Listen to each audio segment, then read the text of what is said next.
Indian authorities ये कह रही हैं कि हमने 250 मिलियन लोगों को मल्टी डायमेंशनल पावर्टी से निकाला है।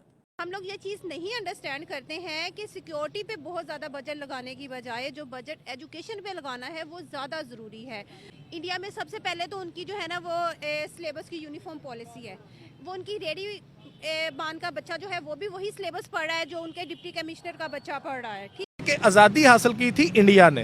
हाँ, उनके फ्रीडम फाइटर्स भी हम पढ़ते हैं। हाँ। मुझे ये बताएं क्या वहाँ पे उनके फैसले न्यू दिल्ली में होते हैं या जाके लंदन में होते हैं? सर न्यू दिल्ली में होती है। 28 स्टेट देख ले, हर स्टेट पूरे पाकिस्तान से बेहतर चल रही है। क्या उनके सूबे हमसे कम है या हमसे ज्यादा है? बहुत ज्यादा है।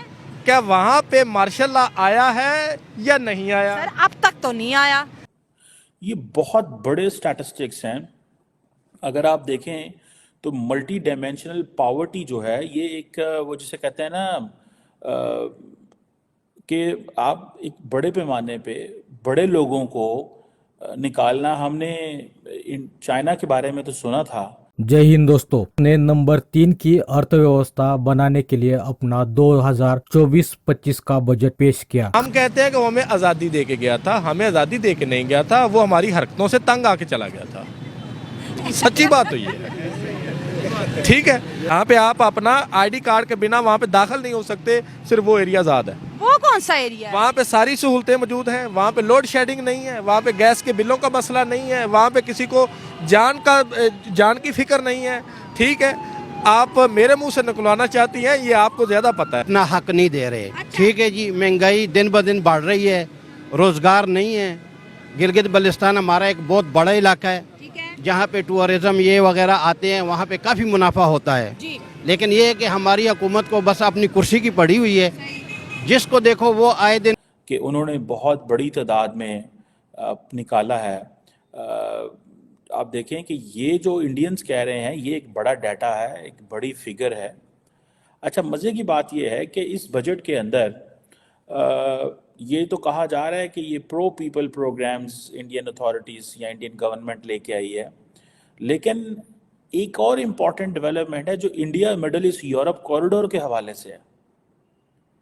ये भी एक इम्पॉर्टेंट चीज़ है। बेसिकली तो नरेंद्र मोदी ये बताना चाहते हैं कि खास तौर पर इस बजट फाइनेंशियल 2025 पूंजीगत खर्चा 11.1% बढ़कर 11.1 लाख करोड़ निर्धारित किया गया है। दोस्तों आपको बता दें कि इस बजट पर खास ध्यान IMEC कॉरिडोर पर दिया है। भारत मध्य पूर्व यूरोप इकोनॉमिक कॉरिडोर यानी IMEC एक नियोजित आर्थिक कॉरिडोर है जिसका उद्देश्य एशिया, पर्शिया की खाड़ी और यूरोप के बीच कनेक्टिविटी और आर्थिक एकीकरण को बढ़ावा देकर आर्थिक विकास को बढ़ावा देना है। यह कॉरिडोर भारत से संयुक्त अरब अमीरात, सऊदी अरब, जॉर्डन, इजराइल और ग्रीस के माध्यम से यूरोप तक प्रस्तावित होगा। भारत मध्य पूर्व यूरोप आर्थिक कॉरिडोर में भाग लेने वाले देशों को शामिल देशों के बीच उन्नत व्यापार, स्वच्छ ऊर्जा परिवहन, रोजगार विकास में वृद्धि और कई देशों को जोड़ने वाले केबल बुनियादी ढांचे से लाभ उठाने की अनुमति देगा। IMEC प्रमुख क्षेत्रों के साथ अपनी व्यापार कनेक्टिविटी बढ़ाकर आर्थिक विकास को बढ़ावा देने के लिए भारत के लिए एक परिवर्तनकारी अवसर प्रस्तुत करता है। यह मार्ग परागमन के समय को काफी कम कर सकता है, जिससे स्वेज नहर समुद्री मार्ग की तुलना में यूरोप के साथ व्यापार 40% से ज्यादा बनाएगा। विकसित भारत के लिए राज्यों में सुधारों पर उन्होंने कहा कि राज्य सरकार द्वारा मील के पत्थर से जुड़े सुधारों का समर्थन करने के लिए 50 साल के ब्याज मुक्त ऋण के रूप में 75,000 करोड़ रुपए का प्रावधान प्रस्तावित किया गया है। इंडियन इकोनॉमी जो है उसकी जो ट्रेजेक्ट्री है दैट इज अपवर्ड, और वो कह रहे हैं कि ये इन्होंने एक कॉम्प्रिहेंसिव बजट रिपोर्ट दी थी। द इंडियन इकोनॉमी एक रिव्यू था जो कि फाइनेंस मिनिस्ट्री ने तैयार की थी। ठीक है जी। और वो कह रहे हैं कि हम जो थर्ड लार्जेस्ट इकोनॉमी दुनिया में बनेंगे और हमारी जो 5 ट्रिलियन डॉलर की इकोनॉमी कुछ ही सालों में हो जानी है, और 2047 तक वो कह रहे हैं हमने डेवलप्ड इकोनॉमी हो जाना है। This was a report that was published by the Indian ministry of finance ministry की वजह से, जिसका टाइटल था the Indian economy a review. ठीक है जी। अब थर्ड लार्जेस्ट इकोनॉमी भी बनेंगे कुछ सालों में, $5 ट्रिलियन की इकोनॉमी भी होगी। दुनिया की बड़ी डेमोक्रेटिक पावर होने का सबूत कौन देती है? इंडिया देती है। यहाँ पे डिक्टेटरशिप जो होती है उसको हमने मसीहा माना हुआ है। यहाँ पे जो एक्सट्रीमिस्ट लोग हैं उनको हमने मजहबी पंडित बनाया हुआ है। यही बात है कि महंगाई जो आम बंदे का लाइफस्टाइल है, जो इसको इसकी चक्की में पिस रहा है, 16 माह की कारकर्दगी के बाद अब आप 5,000 का नोट जेब में लेके फिरें तो उसकी वक़्त 500 रुपये जितनी है। सबसे बड़ी बात तो ये है ना, ये देखो यहाँ पे आटा 150 रुपए किलो है, इंडिया में जो है वो 50-60 रुपए किलो है। उन्होंने अपनी आवाम को सहूलत दी हुई है, हर चीज सस्ती की हुई है। हमारा यहाँ पे दिन ब दिन जो है महंगाई के साथ हमारा मुकाबला है। क्रेज यहाँ से तो चला गया था।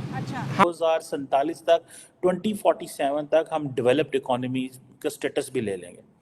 ये बड़ी इंपॉर्टेंट चीज़ है। इंडिया अगर अपने 100 साल इस तरह बनाता है कि वो दुनिया की तीसरी बड़ी इकोनॉमी बनेगा, तो then there is a question mark for Pakistan कि इसने 100 साल में क्या किया, और हम 100 साल इसी तरह लड़ते रहेंगे, लड़ते रहे हैं, क्या हुआ क्या ना हुआ। बहुत सारी ऐसी चीज़ें हैं जो मैं समझता हूँ डिस्कस होनी है।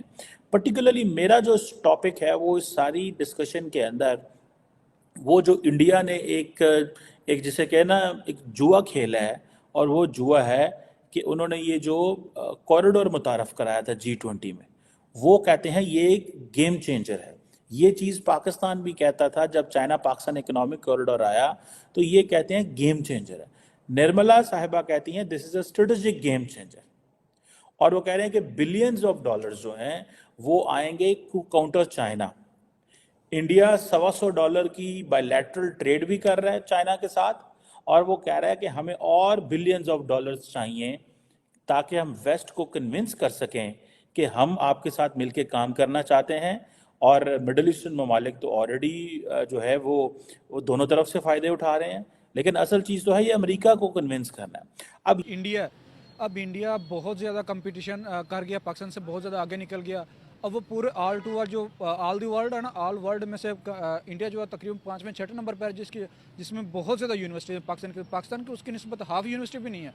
इंडिया में बहुत ज़्यादा यूनिवर्सिटी वैसे नहीं है जैसे उनके में आ रही है। बिल्कुल, उनके जो एजुकेशन है वो इंटरनेशनल लेवल पे भी पाकिस्तान से ज़्यादा एडवांस है, और यूनिवर्सिटीज़ भी उनके ज़्यादा एडवांस, और वो यूनिवर्सिटीज़ तादाद में भी वहाँ पे ज़्यादा, काफ़ी ज़्यादा यूनिवर्सिटी हैं। पाकिस्तान में यूनिवर्सिटी बहुत कम है। और इंडिया में उन्होंने उस वक्त वो जब सर सैयद अहमद खान ने हमें कहा था कि इंग्लिश लाजमी है, वो उन्होंने उस वक्त उसको पढ़ना शुरू कर दिया, इसलिए वो तो उस वक्त से हमारे आगे है। हम जान के ये जो मिडल ईस्ट जिसको निर्मला साहिबा ने भी Indian middle east economic corridor की बात की है, ये बहुत बड़ी चीज़ है। ये बहुत बड़ा आप ये कह लें, ठीक है जी, ये बहुत बड़ी वो जिसे